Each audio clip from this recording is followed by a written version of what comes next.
sinking, and I'm thinking, what's the reason why we holding back from being kind? What's the disease? But then I sense we are fine. It'll all happen one small step at a time. When the world is full of violence and it needs a little kindness, I just sit and pray in silence, and God shows me the signs. Open my eyes, realize we are fine. One small act at a time. Last night I'm walking home and the homeless man says hello with a smile to let me know that he's got a lot of hope. He says, have faith, young man, we are fine. The world is kind. One small act at a time. Small acts we do together, even though maybe alone, changes the world for the better, so we can call it home. And this is life as we know, when our hearts are aligned, the magic that unfolds, one small act at a time. Throw your hearts up, let it fly high, let your love for all the world spread through the sky. Let it drop down, let it all go, spreading kindness to every single living soul. Can you see your love for me shining through? Cause what you see in me, I can see in you. And soon enough, you and me will be out of time, and kindness will be all we can leave behind. Yeah, feeling grateful today. Never thought this day would come where I would feel it and say that each and every one of us has paved the way doing good, and now we're all just moving up. When I'm kinda you pay it forward. This is how we build trust. Never had faith, but now I'm seeing you eye to eye. Wanna gift you my life, wanna spread love before I die. Thank you, God, for finally letting me realize when I serve man, I'm really serving you in disguise. Smiles everywhere, cause now everybody's got the bug. Ain't no life without the love. If it is, it ain't no fun. What we gonna do now? Just grab a friend and give a hug. Spread it out real wide so everyone can be touched. Throw your hearts up, let it fly high, let your love for all the world spread through the sky. Let it drop down, let it all go, spreading kindness to every single living soul. Can you see your love for me shining through? Cause what you see in me, I can see in you. And soon enough, you and me will be out of time, and kindness will be all we can leave behind.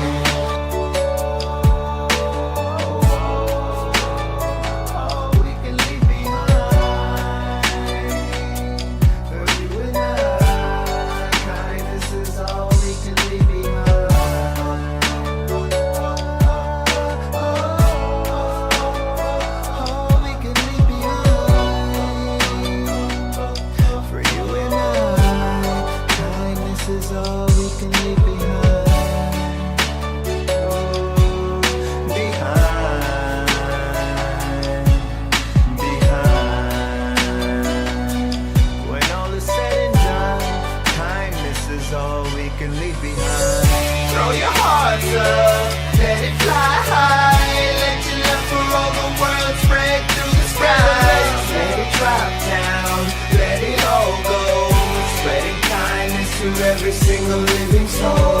Can you see your love for me shining through? Cause what you see in me, I can see in you. And soon enough, you and me will be out of time, and kindness will be all we can leave behind.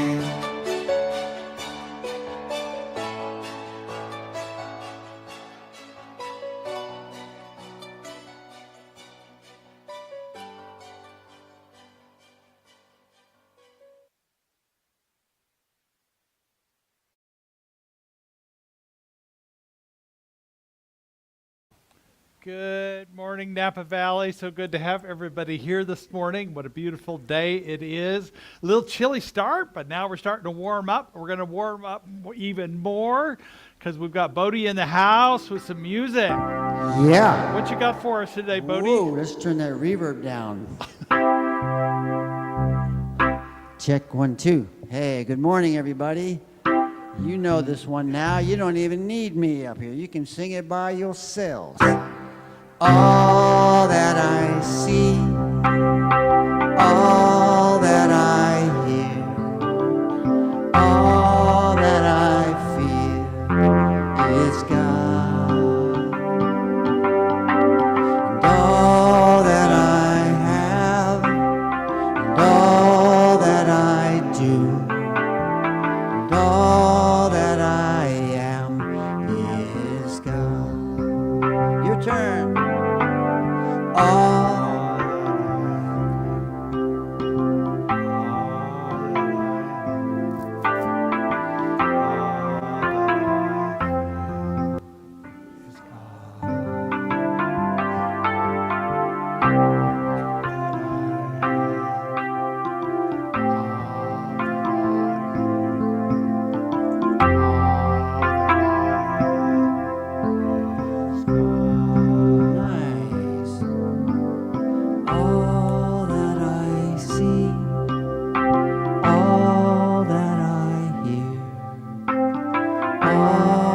Thank you, Bodhi.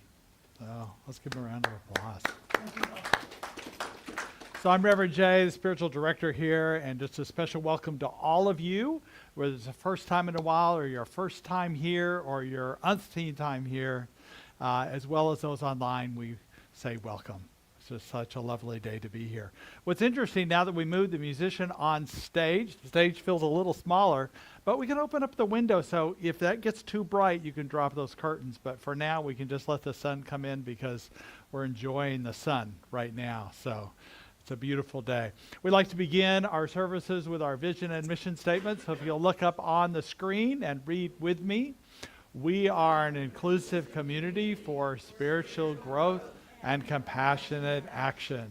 And our vision, we are co-creating a world that works for everyone by living intentionally, loving unconditionally, and seeing God in all people and all faiths. An affirmation for us, especially during these days, which could be challenging. Remember that it is the vision that pulls us forward through these times. We're grateful for that.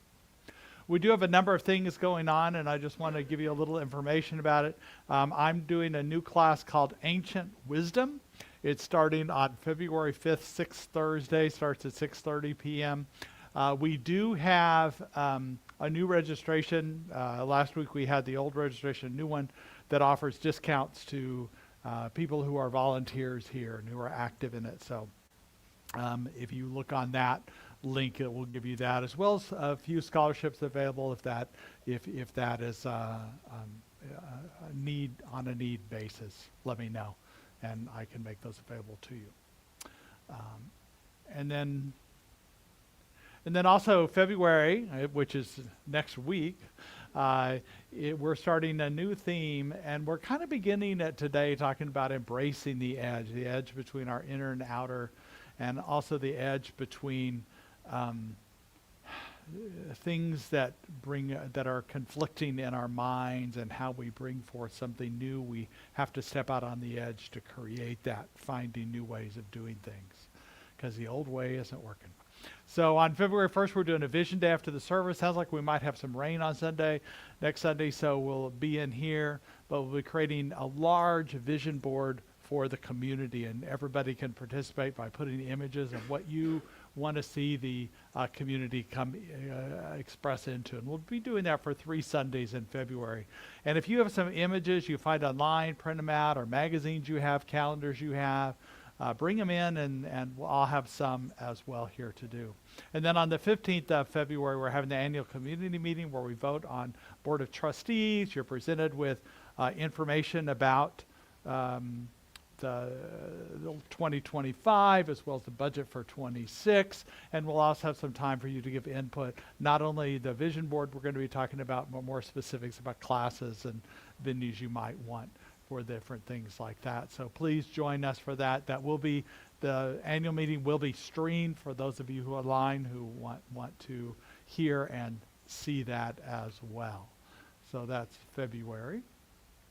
And then we have ongoing events, meditation at 6 p.m. on Wednesday, chanting on Fridays, and then also Fridays and Saturdays, a fun thing, Zen Together, for parents to come with their young ones and have a mindful meditation experience even while your kids are there and they're in a safe place while you can have that rest. And that's led by our practitioner, Don Pickney. Also, links for Spanish-speaking service and events are there as well. That's the Zen Together program. And also, finally, this month we're wrapping up our nominations for Compassionate Heart Awards. So if you have somebody in mind for that, that you would like, that you think is doing selfless service, really making a difference here in Napa County, please email me or fill out the form available online for that. And then we'll, as a committee, decide which 3 people will receive that nomination. So thank you for being a part of that. So a couple things as we step into this contemplative time. First of all, I wanted to let you know, sadly, that one of our former members, Connie Millimaki, has passed away. And she moved away several years ago, sold her house here in Napa, and has been living in Oregon, and passed away with her family. and peacefully and very present in her passing.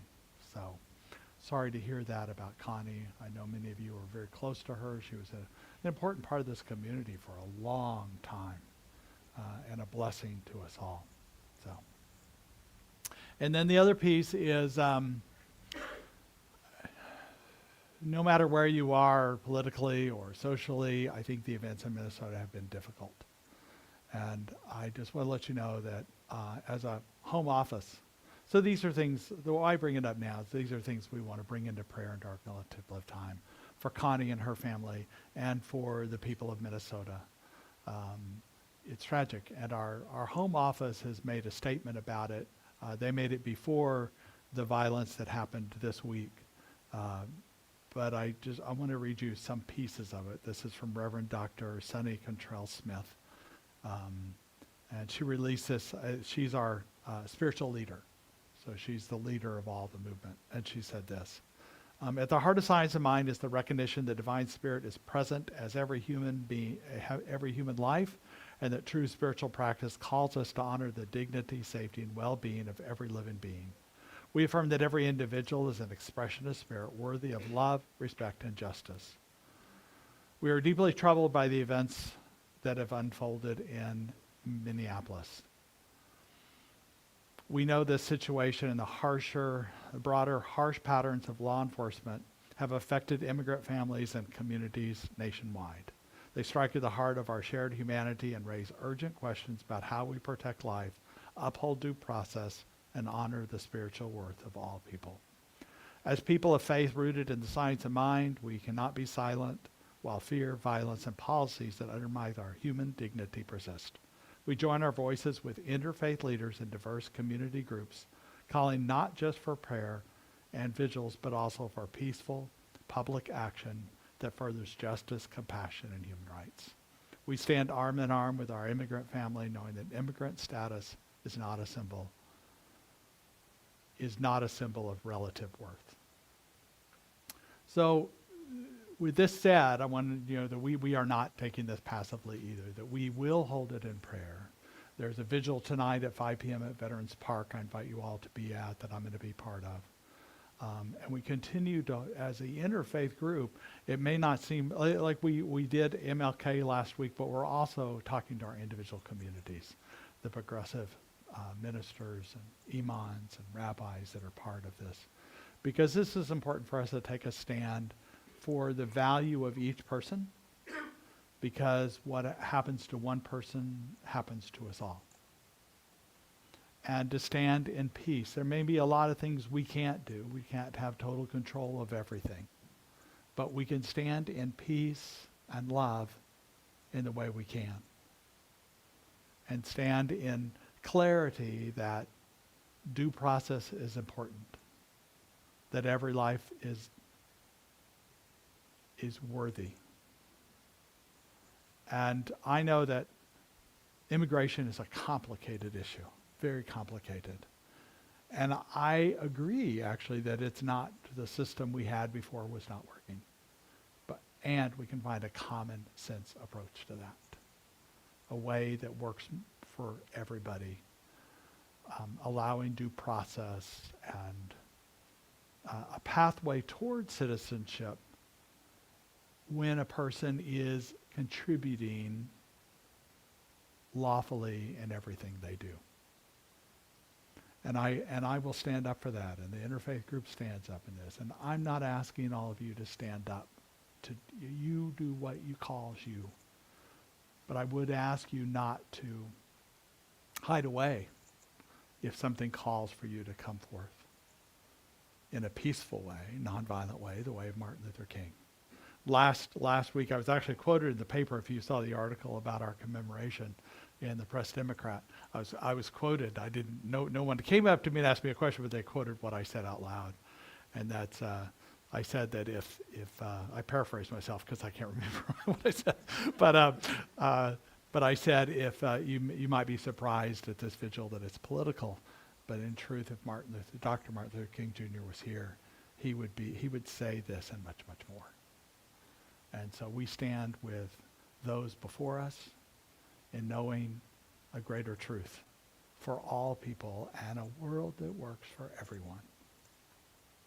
All people. We need to be cautious and mindful of our own mind, our own thoughts about all people.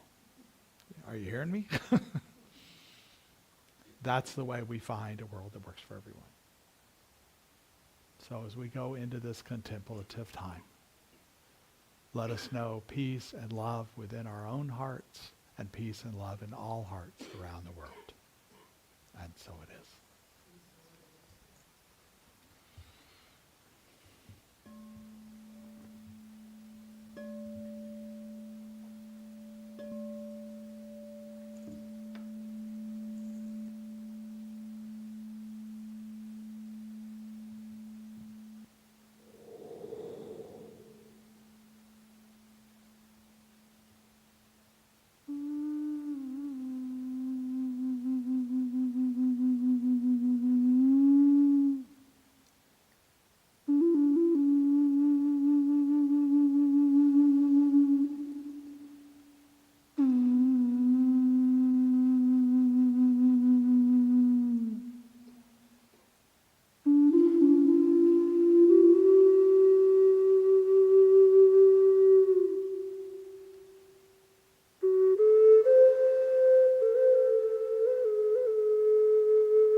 So if you'd like to close your eyes or soften your gaze, we're so humbled to be able to invite Spirit in, that divine goodness that is ever present, that is the love and energy of the universe. We just feel our beating heart, which is magnetic and lets out a beautiful light and love. And we hold that inside of our being, knowing it is sourced from infinite love, infinite supply of goodness. And so we let that permeate our being, and then we extend it out to each other in this room, and then out into the world, holding our love and our grief. We send it out to Minnesota, to Minneapolis, to Maine, knowing that that love is the truth. It is who we are. Just hold that in silence for a moment, with gladness, with joy, that love is the truth.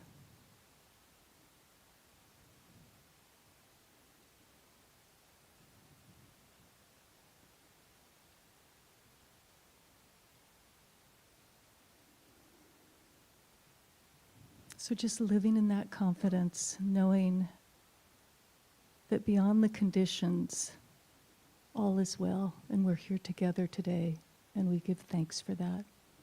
We let this be, so it is. So Reverend Jay asked me to talk about empathy today and how perfect and how needed that we need to talk about empathy today. So if you give me a moment as I get my logistics set here. Okay. So I feel like I've been thinking about, learning, pondering, and trying to understand empathy my entire life. And certainly in my career as a nurse in maternal child health and public health, learning about and teaching about the process of falling in love and attachment and bonding and child development. But also in my personal journey to understand and heal and forgive my relationship with my biological mother. And certainly trying to make sense of this complicated and crazy world we live in today. So I think about how we develop empathy, how we nurture and sustain it, and how it can be lost or taken away. So I remember when I was a little girl, my sister and I played outside all the time. We were in this kind of magical realm of empathy and connection. And the grass and the trees and the flowers and the breeze, everything spoke to us, and we felt it. And we knew there were fairies and little sprites and elves, and we could see them, and you would not be able to convince us otherwise. So some of that's backed up by science. We know that trees communicate with each other under the soil through mycelia. They send each other nutrients if other trees need it. They communicate when there's danger. We know that plants have been shown to have feelings. They respond to music. And of course, animals have feelings and express love and empathy. And if you have pets, you know that's true. So as I grew up, I learned that I was supposed to leave that sort of childish, magical thinking behind. And I was often told how sensitive I was. You're too sensitive.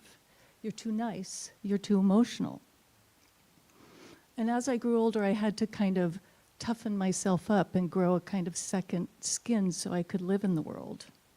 And this is the blessing and the curse of being empathic, of being an empath.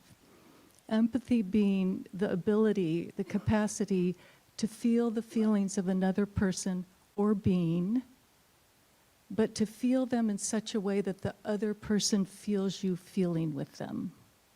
It's a kind of communion, a shared experience.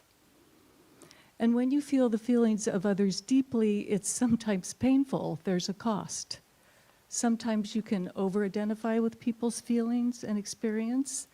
You can become enmeshed and codependent. You can become self-sacrificing. You can even lose your sense of self. You know, oh, I'm sure I can save that person. And some of you might have had that experience. I certainly have. But you can also, the feelings and suffering of others can become so intense and so overwhelming that you become exhausted. You become numb.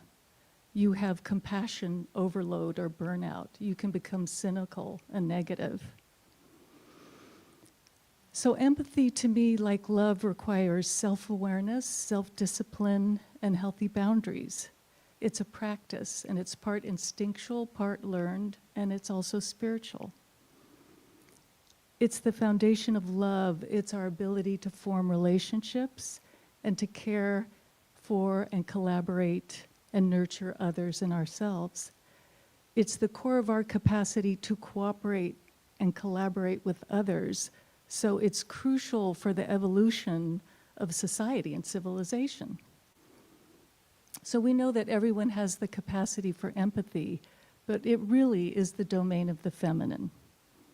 It's wired into the female brain and heart because babies grow in a mother's womb, they're born from a mother, and in most cases the first primary relationship is with a female, a feminine creature.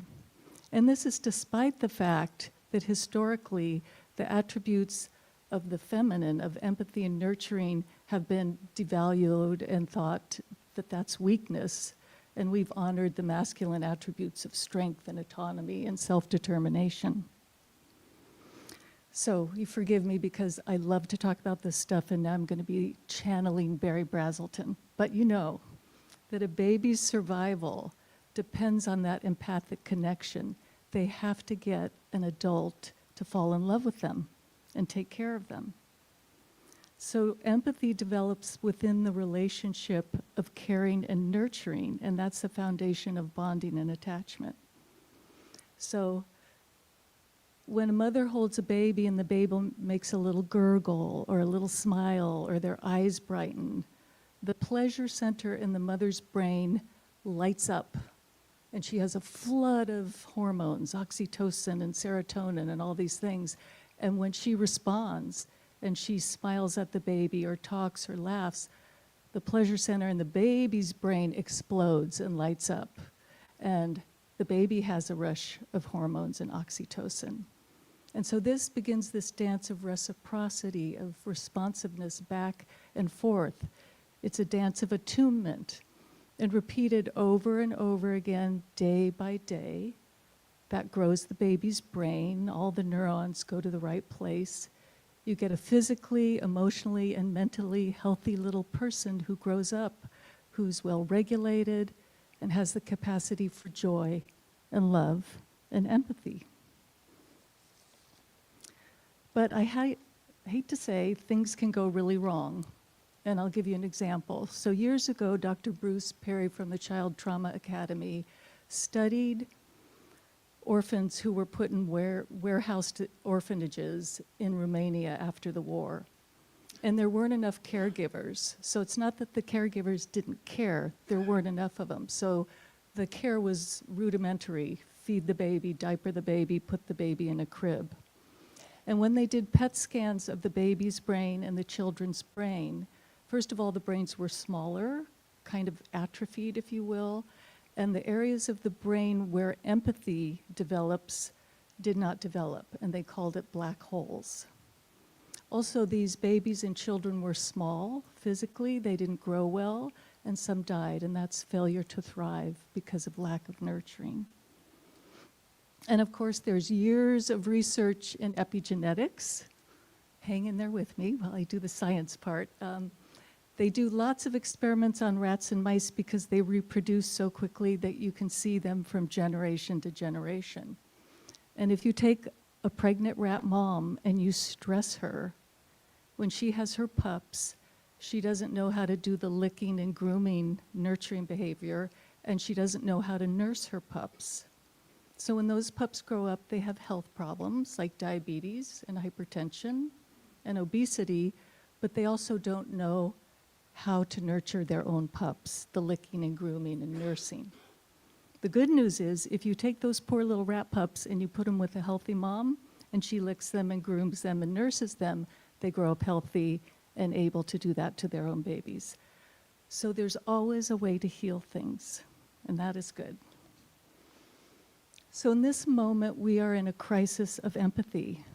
And like Reverend Jay says earlier, every day we're bombarded by the news, and it's pretty horrifying, with leaders and policies that create scapegoats and justify hatred and cruelty, and retaliation, ICE raids and deportation, the loss of Renee Good and Alex Preddy yesterday. So I can feel my own empathy being eroded by fear, by anger, by judgment, by rage. It feels like a poison seeping into my consciousness and my thoughts and feelings. And when I start getting reactive, I can have hateful thoughts and fantasies of retaliation. I don't know if that ever happens to you, but I feel brittle and preoccupied and not present. And it robs me of my joy and my spontaneity. So I'm sure I'm not alone in this. It's a dangerous path. It's a downward spiral of de-evolution. And you're all familiar with Valerie Carr, and she says, "The failure to wonder and be curious about others is the beginning of violence." When we no longer see others as part of ourselves, we disable our instinct for empathy. Then we can do anything to them, or allow others to do anything to them, which we see happening right now. And this is really painful. because there's entire institutions, government and policies built to preserve the interests of one group over another. And Riane Eisler, who wrote Sacred Pleasure, says that empathy or lack of empathy begins in the home by the kind of parenting that babies and children receive. So if you grow up in a home that's nurturing and loving with consistent care, your empathy blooms. But if you're brought up in a home where there's coercive, distant, or punitive parenting, it makes children compliant. They lack empathy, and they're vulnerable to authoritarian and dominator mindsets and belief systems, and accepting of authoritarian systems later in life. So I feel like this moment in time that our lives depend on a spiritual practice of empathy. It's day by day, it's moment to moment, and it's to preserve our humanity. So for me, I have to take a lot of deep breaths every day. In every moment, I have to go outside. I have to walk one foot in front of the other until I can calm down. I have to commune with and express my love of nature.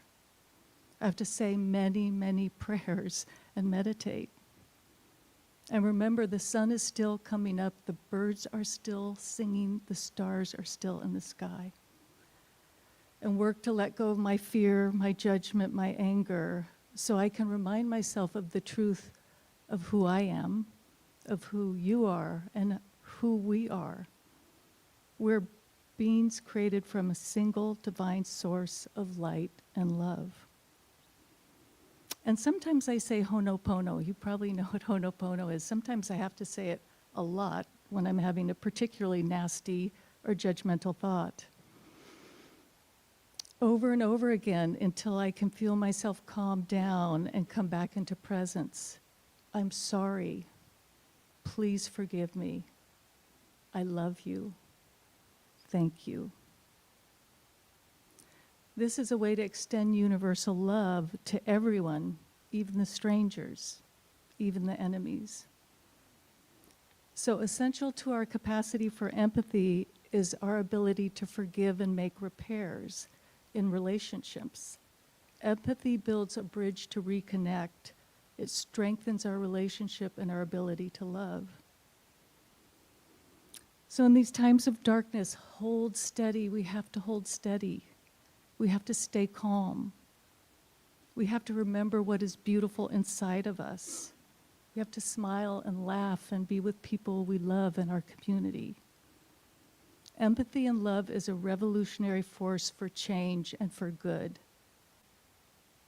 We persevere. We reclaim ourselves and each other and our world to love. Thank you.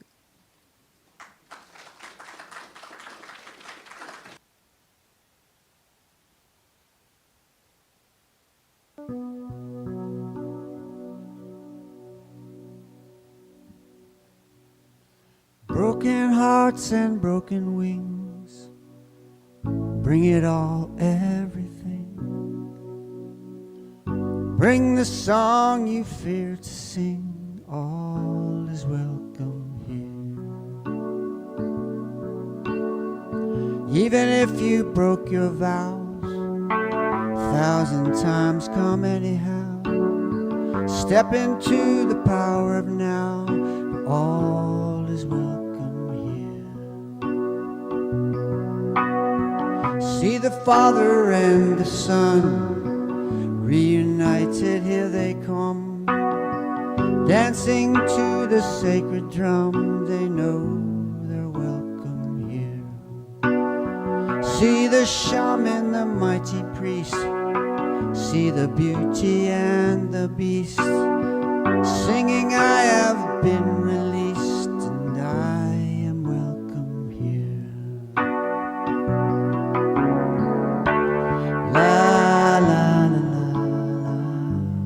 la la la la la la.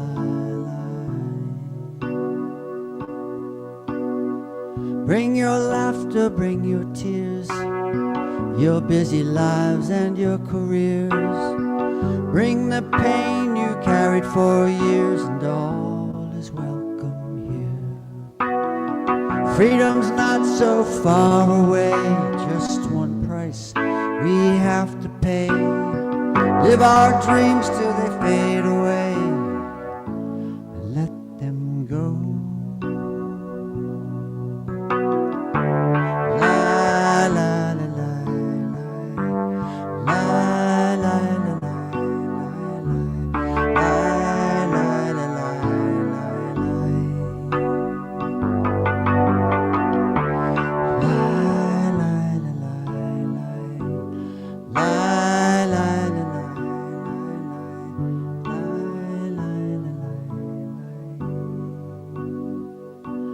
live our dreams, let them go. Live our dreams, let them go.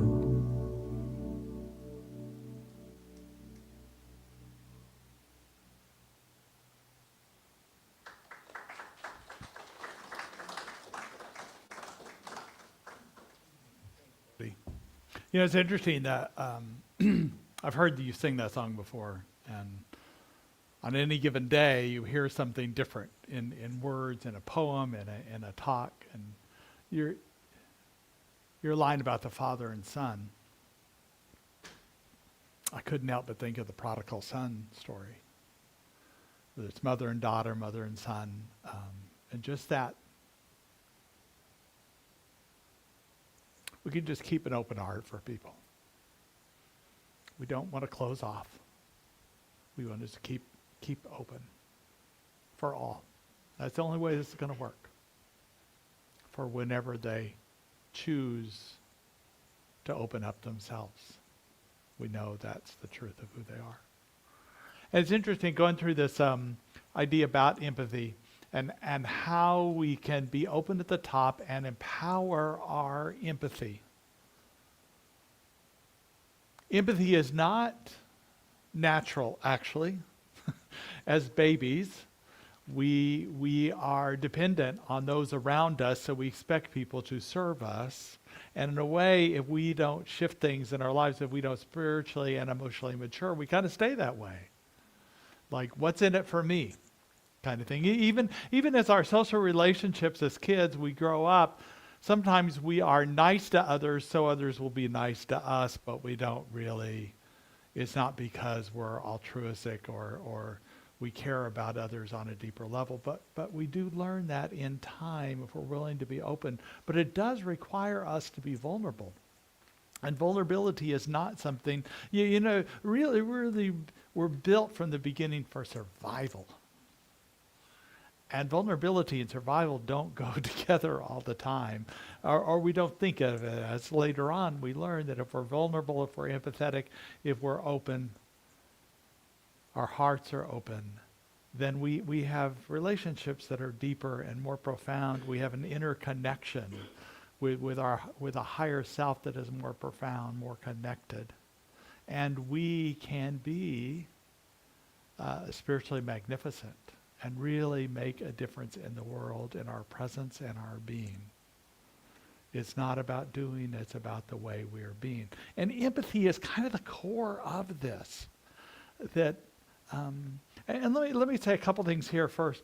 That empathy is different than sympathy. Sympathy, we tend to, there's a unequal part of it, that we feel sorry for someone. You know, the whole, in Texas or in the South, they say, bless your heart. They're not really, it's not a spiritual blessing. It's like, I pity you, just bless your heart. Now, the exception to that is there's a term in Buddhism called compassionate sympathy. And that's more like empathy. I would call that empathy because it's a loving, equal, connected sympathy. And I think that's the core. It's the core for me of what empathy is about, is that we are all connected. All life is connected. And if we act from empathy, then it's natural for us to care for others, to care for the planet, and to care for ourselves as well. That we have empathy for ourselves in this way. Laura, it just was beautiful this morning. And I was listening to and I've heard that before, but it was fun hearing it today about Brazelton's things about how if a baby doesn't receive what they according to mice, the study, but babies too, if they don't receive what they had, they don't thrive as much. And so much has been done on studies of the brain. But I think also we should look at the heart. Now, the heart is an interesting thing because we have this organ that's a heart that beats, that puts blood into our system. But we talk about a heart center. Well, really, neurologically, this heart, it does function in that way. It has as many neurons and memory cells as our brain does. I always love the story of the Grinch That Stole Christmas and how when he awoken, that his heart grew 3 times the size of it was. So not only our brains expand and move, but our hearts open up with empathy. That we have more capacity to feel, with more capacity for forgiveness, for love, for understanding, for insights, for curiosity about what's going on with people. It opens us up in this way. And the other thing is, we can empower our empathy to make a greater difference. Like Laura, growing up, my sensitivity, I didn't like my sensitivity. I thought I felt different than other people. And I'd come to find out, I think they were just better at covering it than I was. But I've come to accept my sensitivity, my intuition, my empathy as a blessing. Because I am able to feel deeply, and anybody's capable of it. It's not me alone. It's anybody who's willing to be vulnerable and open and allow a deeper sense of life to open up in our friendships, our relationships, our just people we know, people we meet, and within ourselves. But like I mentioned, we don't come by it easily because we do like our emotions and feelings to be wrapped up in a box, nice and neat. And we put a bow on them, and we can put them on the shelf and pretend that they're not there anymore. And then we can go on with our life. The problem with it, and John Wellwood is one of my favorite psychologist authors, and he talks about that in our younger life, we move faster than our karma, but as we age, karma catches up with us. Those things that we have suppressed and put on a shelf come back. And I always recommend young people to deal with them now, because then you won't have to deal with them later. Even though, like a lot of things that we work on, a lot of things that we are understanding that happened in our past or our present, they come in layers. So they come off in layers. They're complex. Our feelings are complex. Brene Brown, in her book Atlas of the Heart, says she listed 87 different feelings and emotions that we have. 87. And I loved reading that book because I could help identify the feelings I was having. But the thing about it is so as we unwrap these feelings we have, we take off layers. Like an onion, when we get to the core, there's nothing there. It's not because we're nothing, it's because we have released it and we've accepted, we've come to an understanding, we've let it go. But sometimes it doesn't come off in a day, a week. Sometimes it takes years for us to understand, find forgiveness, to find the deeper meaning of something was. Particularly great loss, great trauma, the poor little mice. Why did they do that to those mice? But we learn from that. And the trauma does affect us. And we have to give that consideration to other people that trauma could have affected them and give them the space to find their own way in this life. Another favorite author of mine is Jack Kornfield. He's a Buddhist author. He started Spirit Rock that's over in Marin County. And there was a time in my life as a young adult when I appeared spiritual, I'll put it that way. I went to all these workshops and self-growth things and talked a good game, but underneath I was a mess, and I wasn't settled in anything. And the idea is I kept busy, but these workshops I was doing, I wasn't integrating things. I wasn't learning from them. I was just looking like I was spiritual. And that's when I came across Jack Kornfield's writing, among other people, but Jack Kornfield particularly. And he talked about taking the one seat. And when he talks about taking the one seat, he's talking about meditation practice. You know, you take a seat in meditation and you don't get up just because you're kind of antsy and you don't think it's working, and just because you still have thoughts. You just let things settle in your practice. But he's also talking about a faith, a practice, a way that you study so that you engage in it. And you know, at this center, we believe that all faiths can be a path towards spirit. So we're not saying which faith it is, but just choose something to study. And it could be something you do for 10 years and something else for 10 years. But stay with something, and don't be based on personalities or something or whatever that it changes you, because what happens within you is what happens. So here's what Jack Kornfield said: take the one seat. It describes two related aspects of spiritual work. Outwardly, it means selecting one practice and teacher among all the possibilities. And inwardly, it means having the determination to stick with the practice that through whatever difficulties and doubts arise until you've come to true clarity and understanding. And so how I think that applies today is we take a seat when we're just confused with our feelings. You know, and we can have multiple feelings. We can feel anger and joy and gratitude all at the same time. So it's not one feeling, but just to settle into it and take a layer off. Just take a layer off. Like you do when the room's too warm, you just take a layer off and let that layer set. And know there may be more work on it later, but just let it settle. And find what is there. Find the peace, the acceptance of that layer is what it is. And this allows us to not act out of our trauma, out of our pain, out of our frustration. It allows us to act from peace and love, and to keep open, like the prodigal parents. You know, the only problem I have with the prodigal son story is, where was the mother? Really? Her son comes home and she's not there? She was off cooking in the kitchen? No, she was there. Just told from a male perspective. We know the parents were there. And even if we don't have children, I'm not talking about that I'm talking about the metaphor of being open to those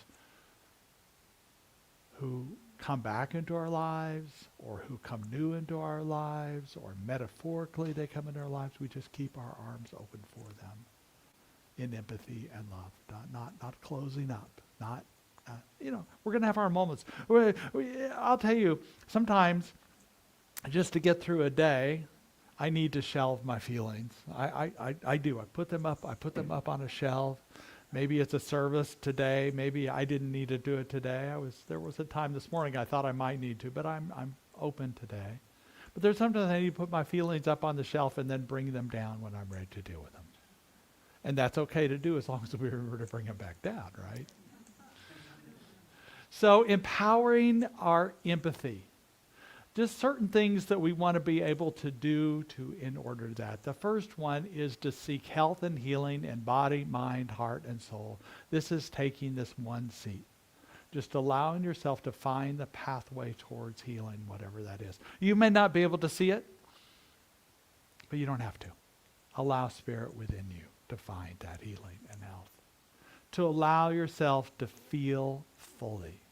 Feel it all the way through. Sometimes we're afraid to dive down deep. I have a friend that does trauma work with veterans, and he talked about just giving them the space to feel it all the way through.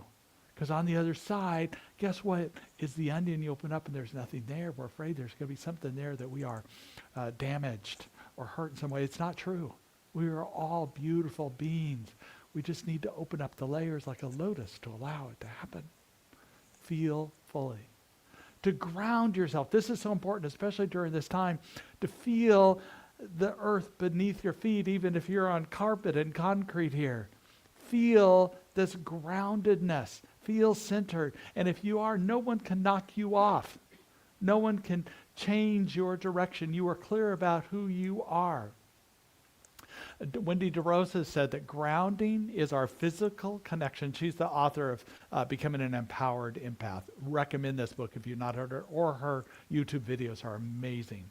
Grounding is our physical connection to the earth's natural frequencies. It is one of the most vital energetic connections necessary for intuition, deeper truth, clarity, health, well-being, and soul. So just feel yourself grounded and deeper connection with this. And tied into that, know a deep sense of oneness, that we're connected with all of life. And for this is from the place that we can feel deeply and hold on to. Sense what is true. Find the truth for you in a situation. Your truth may be different than someone else's, that you might experience the same thing. But at the same time, beyond that experience you're having, what's unveiling to you, what's meaningful to you, the deeper truth that we're all connected. That life is this energy that's interacting with each other, and we could be a part of it, and we are part of it, is the deeper truth. So sense what's true for you and what is meaningful.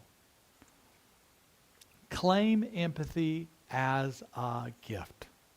This is huge because it's a power within you. Wendy DeRosa, I'm going to turn to her again because I think she's just a wise teacher these days.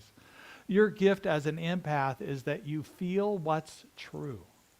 We need empowered empaths who can give voice to what is unspoken, bring light to what is hidden, and heal what is suppressed. Let me read that again. We need empowered empaths who can give voice to what is unspoken, bring to light what is hidden, and heal what is suppressed. Often when we speak truths like that, there are people who are not sure they want to say that. And yet when you say it, they go, yes. How many people, when Laura was talking today, they were just goosebumps and resonating with what she was saying? Yeah. Yeah.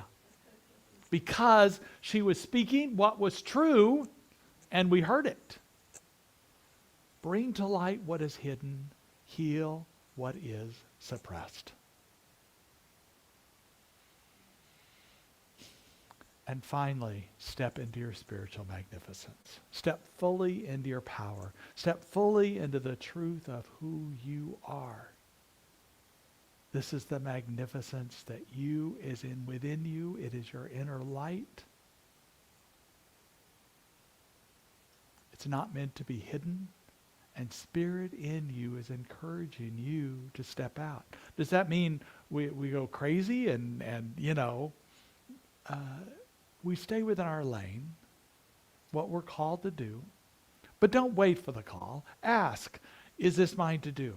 And get a sense of what your intuition is saying, what is right and wrong for me. Not that it's wrong, but is it right for me to move forward with this? Is it right for me to step into this situation? There's this visual today at 5 o'clock. It's Debbie Alt-Star. Many of you know her. It's very quickly planned. And that's okay, because she knew we needed to do something. A couple other people from this community are stepping up. And I get this text at 9 No, 10:25 this morning. Usually I don't have my phone on. Can you speak tonight's vigil? Yes. You know, I don't even look at my phone at 10:25. Somebody, so I'll be there, and I invite you to be there, 5 o'clock. There's going to be a little march around. Somebody's got a flyer here. Just put those on the information table. It looks right here. So these will be available at the information table. Can you take these back, and then when you go outside, just put them on the information table. 5 o'clock at Veterans Park. So,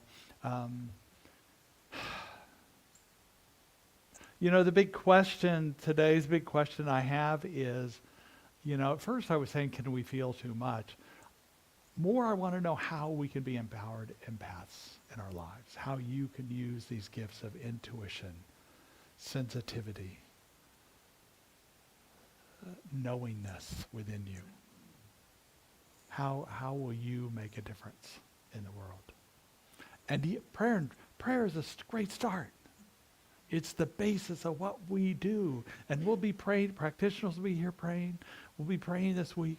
We're always in prayer. We always get requests for prayer. Please join us in that prayer. And then also in your individual interactions that you have. And when you're called to step into a bigger light, do that also. For we know that is the nature of spirit. Let us go to prayer.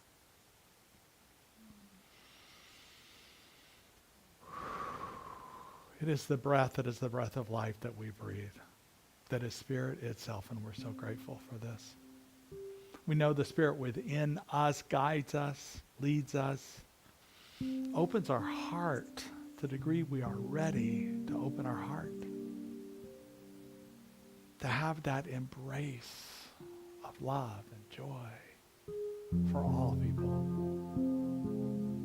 It is all good, all love. And we know that it is spirit moving through us, being this presence. When we can't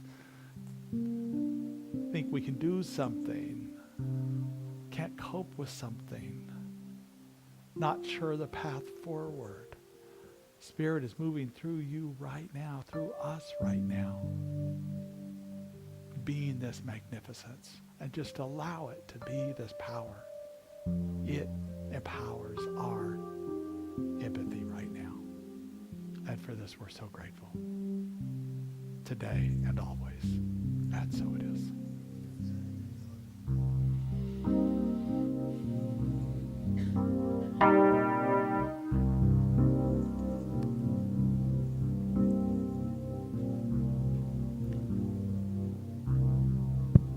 Check 1, 2. Hello, hello. I think my feeling shelf might be filled up and spilling off. Got to get to that some afternoon.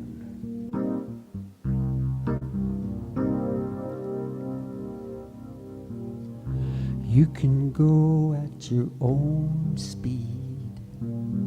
You don't have to go fast. You can go at your own speed, at a pace that will last. So much will become you when you go really slow. You'll see moments of kindness, and your love, it will grow. For the world all around you, for the leaves and the wings, go at your own speed. Find a rhythm that sings. Go at your own speed. Find a rhythm that sings.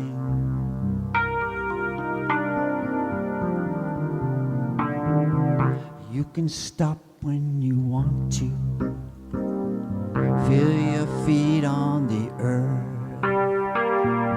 Sense the water inside you. Know what it's worth.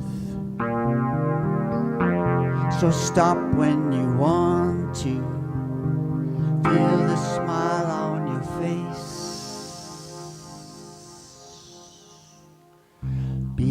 love that surrounds you when you stay in one place.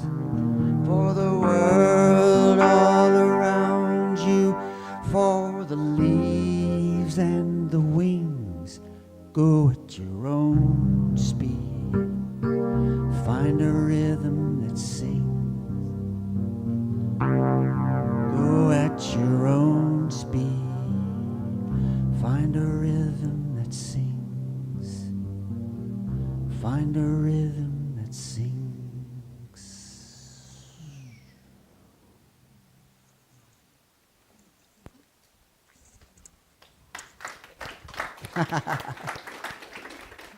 Thank you, Bodhi. It's not as easy to leave anymore, is it? You're trapped up here. I think. know, I said I can't hide anymore. Come on, Jay, you put me on the spot now. You can handle it. I think it's kind of nice. I think it feels different in here. We're not the full round, but it's a half round, and it's good to have everybody here. It's kind of like Carson and Schaefer, right? What's that?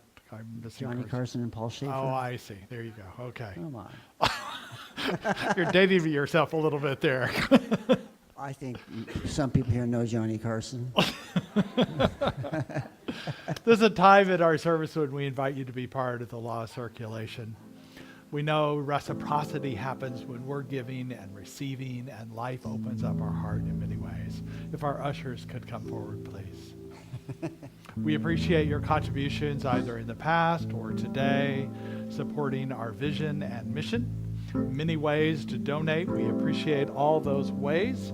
And I don't have my clicker, so thank you. We look on the screen on the affirmation. We put our hand over our heart representing that which we've given in the past or that which we're giving today. And we say, divine love as me blesses and multiplies all that I am, all that I have, and all that I circulate, and so it is.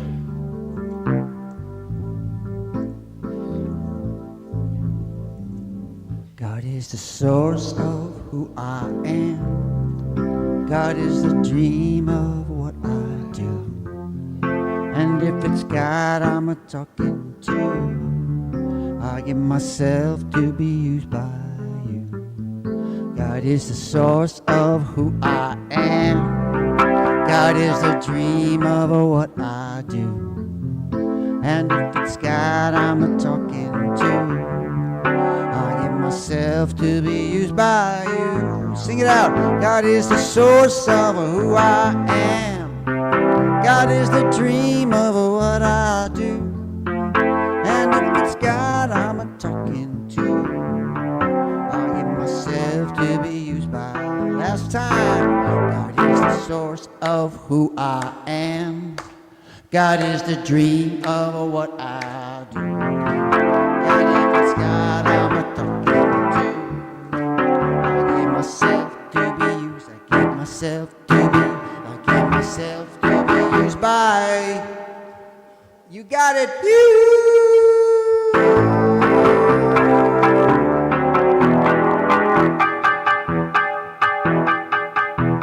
How many times can you do it?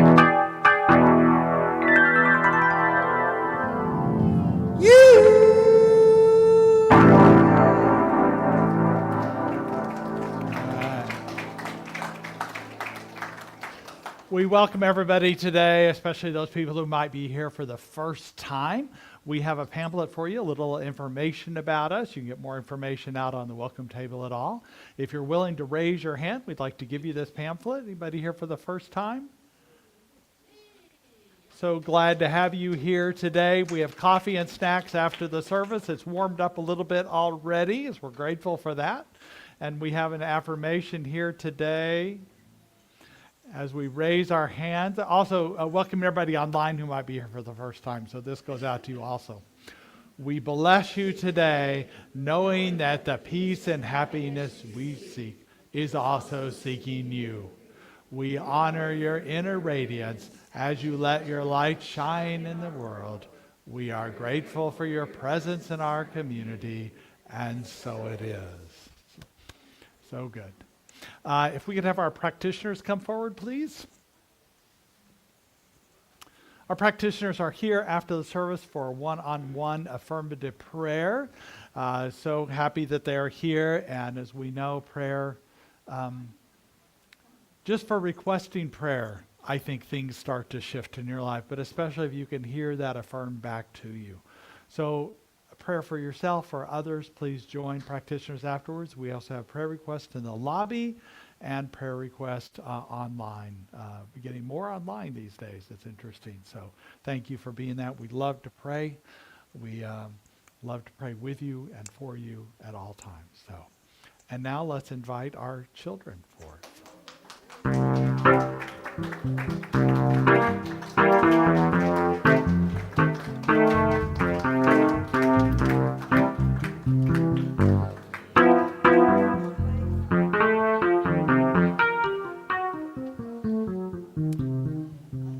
First of all, I'm going to put you on the spot, Tony. You knew I was going to do that. Tony just came back from camp. So tell us about camp. It was really amazing. Like, it was the best camp I ever been to, and I met so many amazing people. And I don't know, I just felt like I just felt like I could really like be myself, and like there were so many like amazing people, and there were so many amazing adults that just were. I'm just so grateful for everyone, and thank you everyone for letting me like go there. And it really does like help me like find people who understand like who I am. And like if you guys don't mind, we do this thing called stroke books where they write in your little book, and I just want to share one or two of them just to show you how amazing these people are. One girl said, the first interaction I had with you is when you called me pretty. I hope you know how beautiful you are inside and out. You have such a kind and loving energy, and I'm so thankful. My first camp ever, I met you. And then one of the adults put in, I love you. Thank you for your humor and kindness. I see you, the face of God, beauty, strength, and friendliness.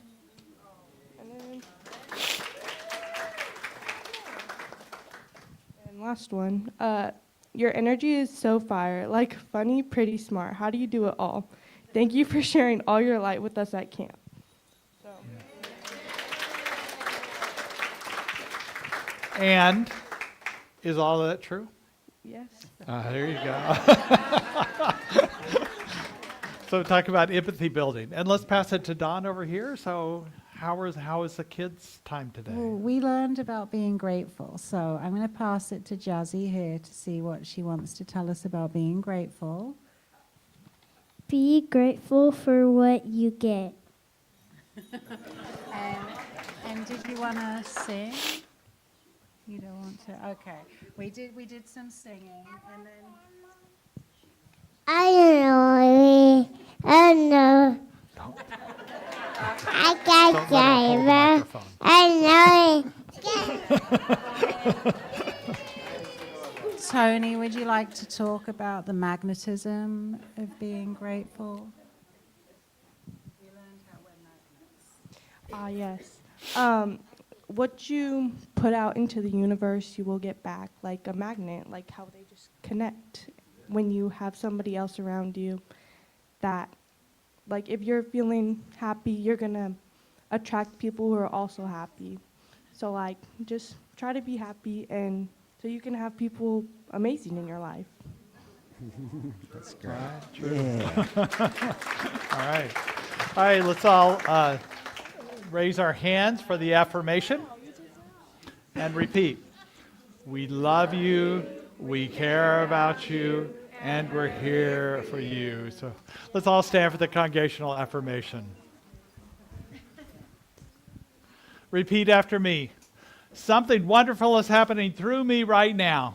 Something wonderful is happening through me right now. I'm led by Spirit. I'm led by Spirit. I'm guided by wisdom. I'm guided by wisdom. I'm protected by love. I'm protected by love. I am here to be a blessing. I am here to be a blessing. I am so grateful. I am so grateful. And so it is. Ready? Get rich quick. Count your blessings.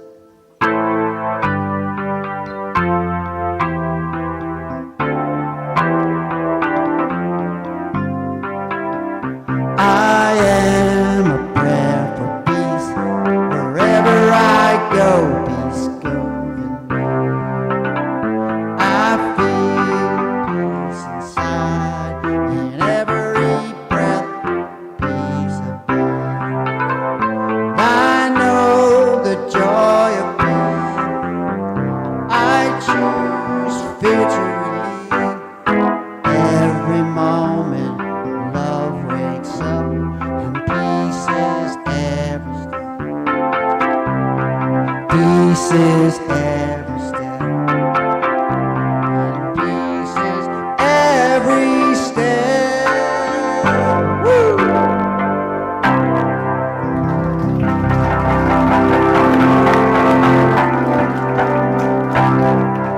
As we go forth, let's become empowered to empaths with peace in every step. Have a great Sunday. See some of you at 5 at Veterans Park.